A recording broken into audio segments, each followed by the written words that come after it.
Welcome to this video on Popups and Snapback in Proloquo2Go 4. I'm David. And I'm Jennifer. In this video, we'll show you our new auto navigation features, Popups and Snapback. A pop-up is a folder that pops up in part of the screen rather than taking over the whole screen. Pop-ups are usually designed to offer a few choices and usually are meant to disappear after one button has been selected. You've seen our pop-ups when you've used the new grammar features. So this is one of our grammar pop-ups, and I can close it by tapping the close button. I can also close it by selecting a choice. Inflection pop-ups are a special kind of pop-up that you can't modify, but you can create your own pop-ups. Here's an example of the kind of pop-ups you can create yourself. This is little words. These are words that are very useful to have to make sentences, but there isn't room for them on the home page, so we keep them here. And here are some words that are useful when asking questions. And you notice the pop-up pops up when I tap the button and closes when I tap one of the choices. Some pop-ups are shown when you tap a button. You'll see that these pop-ups have the tab of their folder colored in, so you can see that on little words and questions. But some pop-ups are designed to only open their folder when you tap and hold on the buttons.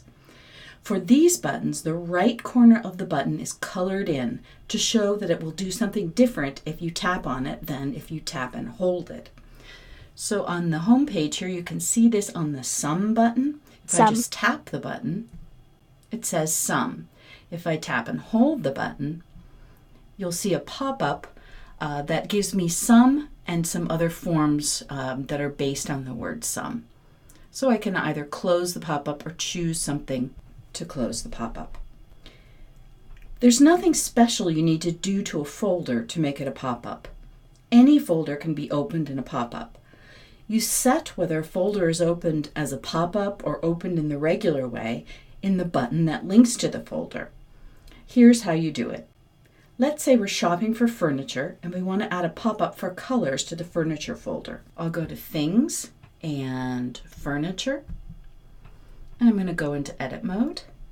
I'll tap here to add a folder, and this folder already exists. I know we already have a color folder, so I'll say link to existing folder, and then I'll search for that folder. There it is. Hit the next button. Now here's where I would do something to make this be in a pop-up. This row where it says open in pop-up, there's a little switch on the end. I just set it to on. You can see how in the preview and in the button that we're making, that folder tab colors in. And now we have a pop-up. There it is. Now let's say you already have a button that links to a folder and you want to change it to open in a pop-up. Here's how you do that. I'm going to go to Things and Clothing, where I already have a colors folder, but it looks like it's not a pop-up right now because its little folder tab isn't colored in. Let's take a look and see what opening it looks like before we change it into a pop-up. We've taken over the whole screen with the colors, and when I pick a choice, I'm going to have to manually go back to get to that previous folder. Now let's change it to a pop-up. I'll tap the pencil and select the Colors button. See how we have this row called Actions, and the action for this button says Open Folder. If I tap that, I get more information about the action, and I can see that when this button is tapped, it should open the folder Colors. And when I tap that row, I can see Open Folder, Colors. If I tap on this little Info button, that's where I get my Open and Pop-Up switch that colors in the tab. Let me go out of edit mode, and there we have our pop-up. If you want to create a folder and set it to open in a pop-up all in one step, you can do that too. Let's add a folder for sizes to clothing. So I'm going into edit mode again by tapping the pencil at the bottom of the screen. Now I'm going to add a new folder, so I tap the new folder button here and I'm going to make a new folder and I get to choose a template. So for pop-up folders we usually don't want a template. Our templates are designed for folders that fill the whole screen, but pop-up should be used for a small set of choices where you will be making one or two choices and closing the pop-up. You don't usually need to stay on a pop-up to make sentences, so we'll scroll down to the bottom and pick no template. And there is no template. And as you see, the preview is now blank. Now I tap the next button and I need to call it sizes. Okay. And let me pick a symbol for it. Here's a symbol.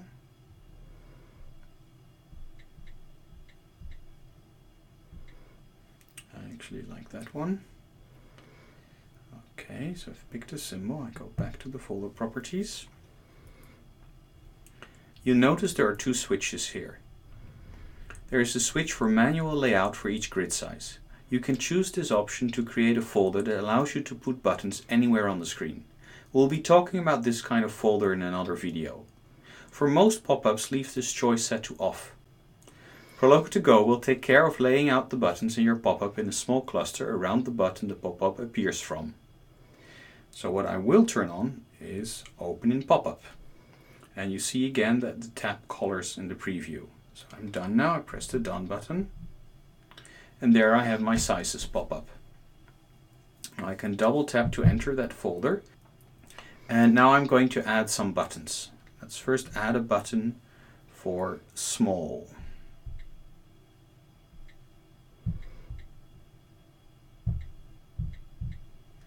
There we go.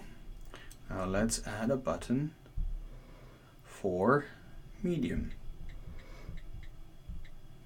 Okay. Let's add another button for large. And one more for extra large. Okay. And now let's have a look at what colors they're getting. So there are two that are blue, that means they're adjectives, but medium has not been recognized as an adjective. So let's change that. So I go to word count and I want noun, I want adjective. There we go. And extra large should also be an adjective. So I unselect medium, select extra large. I go to the word kind and I set that to adjective. So I'm done now. So I have my sizes folder. You'll notice that small and large have filled in corners. This means that Proloquo2Go knows how to give you the inflections for these adjectives. But medium and extra large don't have filled in corners, because mediumer or extra largest don't make any sense. Let me just try briefly. I'll press on small and hold. And I get small, smaller and smallest. And for large I get larger, largest. And I also get largely. And for medium, if I tap and hold, nothing really happens. It just inserts medium in the message window. So let's go back to clothing and see how it works. I tap on sizes and a nice pop-up comes up with small, medium, large and extra large as choices, as well as a close button. Let me try and tap medium. And it closes automatically. Now let's say we want to be able to say things like very small or too large using the pop-up. So let me first go into the pop-up again. So I tap the pop-up, it's open. Now I tap edit mode and now I can further customize this folder. And I'm going to add another button to that. Very. Okay. And I'm going to add another button that says to. I tap done. I have expanded my pop-up. I have very and to as well. And actually I think I want to reorganize this a little bit. I'm going to go back into edit mode and I'll put these at the beginning. There, very, and to together. Done. Alright, so I've added very and to, and now I'm going back in clothing. clear the message window, and let me try the pop-up again. I tap on it, and now I want to say very small. So I tap very. Oops, it closed automatically. That is not exactly what I want. So while it's useful to have the pop-up close automatically if we only want to say one word, it is really annoying if it closes immediately when we want to pick another word. Let's see how we can make the pop-up behave more intelligently. So I go back into the pop-up, I go back into edit mode, and I'm going to select very and to, and I'm going to change their behavior. Auto close when in pop-up. I'm going to turn that off for these two buttons. And I'm going to press done again, go back to the clothing, clear my message window, and let's try it again. So I tap sizes, and now I choose very. And look how it stays open, and I can say very small now. Small. And then it closes on small. So now my pop-up works exactly as I would like it to work. When we were editing the sizes pop-up,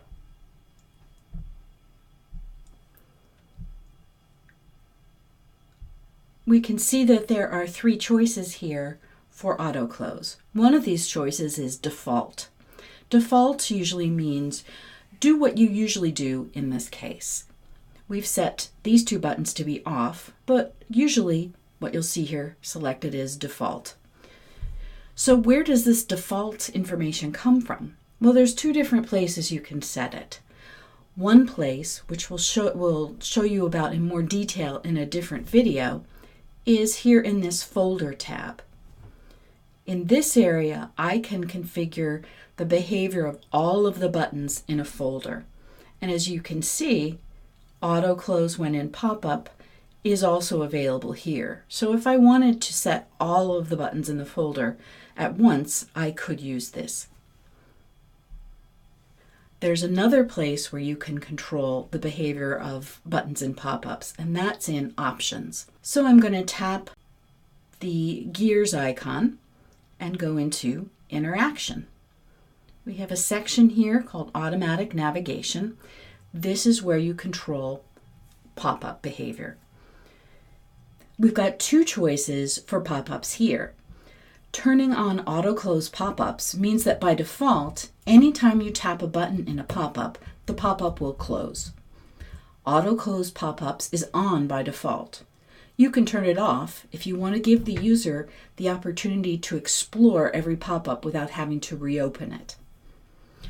Auto-open pop-ups is useful for people who have trouble holding or double-tapping buttons to open pop-ups. This can be people who use their hand on the screen, direct selectors, or for people who use switch scanning to access Proloquo2Go. We have a related automatic navigation feature that allows you to set up folders to go automatically back to a previous folder when a button is selected. You can do this with a feature called Snapback. With Snapback, you can set up folders to automatically go back to the previous folder or to the home folder when a button is selected. Like auto close, you can set this behavior for all folders by default in Options. So you would do that here. I tap Snapback, and I have three different choices. Snapback is off by default, but you can turn it on by picking Home to automatically go home after a button is selected, or Previous, which is just like tapping the back button to go back to the last folder. You can also set the behavior for individual buttons, as we saw with auto close. So I'm going to go into edit mode here in clothing, and I'm going to set close. Oops. And I'm going to go to Snapback, and you can see I have these four choices here. Off, which means I won't go back. Home or Previous, which means I go to Home or Previous when I select this button. Or Default, which means I'm going to do whatever either the folder or Options told me to do. I'll set it to Home. So let's see how this works. I'm going to tap Clothes. Close. And it says Close, and it goes back automatically to the Home folder. We don't recommend using Snapback in the Crescendo vocabulary, as Crescendo is really set up to allow you to stay on a fringe page and complete sentences. Snapping back would defeat the purpose of most of the vocabulary design.